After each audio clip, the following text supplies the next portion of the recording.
The Taliban's capture of Afghanistan within a short span of time is a topic of debate among experts, reports ANI. Apart from determination, a military conquest is also a battle of resources. So, where did the Taliban get the funds to conduct their blitz through the nation while they kept negotiating in Doha? Sergio Restelli, writing in the Times of Israel, said that this brings to the fore the question that even after 20 years of constant efforts to root out the Taliban, how did they have the strength and the capacity, not to mention the wherewithal, to press for a military offensive and take the entire nation in a handful of days? Terrorist groups like criminal organizations are very keen on transparency and accountability. So much forensic financial intelligence is required in these cases to connect the dots and trace the source of funds. Recently, British media organizations have invested deeply to discover the Taliban's funding network, reported the Times of Israel.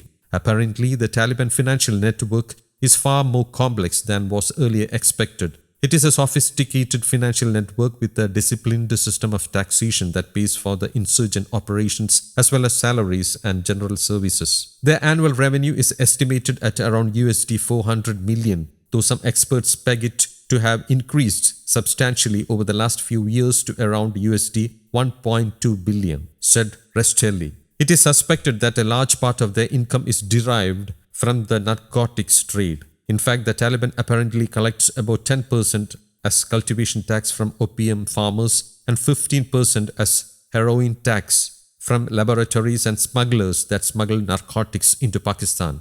This by itself is a revenue stream estimated at $250 to 300 million. However, contrary to popular belief, it is not really the poppy business that is at the core of the Taliban's income, said Restelli. In areas within its control, the Taliban maintains a taxation regime meant to act as a security or protection tax. Interestingly, there is a Taliban Financial Commission that issues regular diktats to traders and transporters to pay taxes while traveling in areas that are controlled by them. Oddly enough, the other major source for income generation for the Taliban is energy, telecommunications, and mobile operations. In a letter that was made public by media outlets, the Electricity Company of Afghanistan went on record to state that the Taliban had been earning more than $4 to 5 million annually by billing electricity consumers in areas that it had controlled, Restelli said.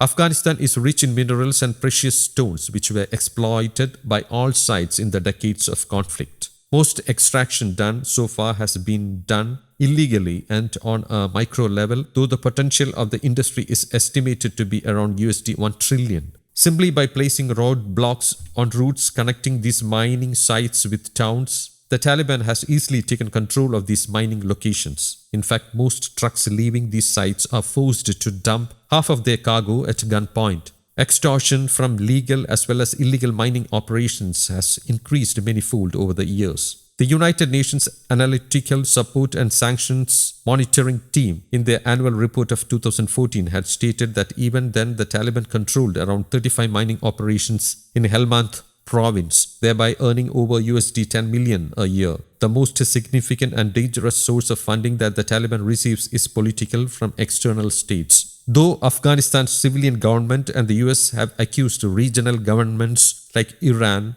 and most importantly Pakistan of financing the terrorist group, such claims have been largely ignored, reported the Times of Israel. If there was any doubt about the intention and the nexus between the Taliban and Pakistan, one just needs to see the days after the fall of Kabul. Prime Minister of Pakistan Imran Khan's declaration that the Taliban insurrection in Afghanistan is a holy war against the occupation by foreign forces shows Pakistan's support of a terrorist organization that have received billions of dollars in aid to destroy. Private high net worth individuals from Pakistan and other Gulf countries have been under surveillance for contributing substantially to the Taliban to the tune of $200 million, as per a classified CIA report from 2013 which was leaked. Under the tag of Aid for the War on Terror, Pakistan has obtained arms, equipment as well as ammunition from the US that have been sold at large profits or at times donated to the Taliban. There is no other plausible justification to why the Taliban has access to US arms and ammunition, reported the Times of Israel. The reaction of the global community to a Pakistan-run, terrorist-led Afghanistan of which the cabinet is a list of terror incorporations most wanted, will decide the future of global security, added Restelli. News Desk, Kaumudy Global.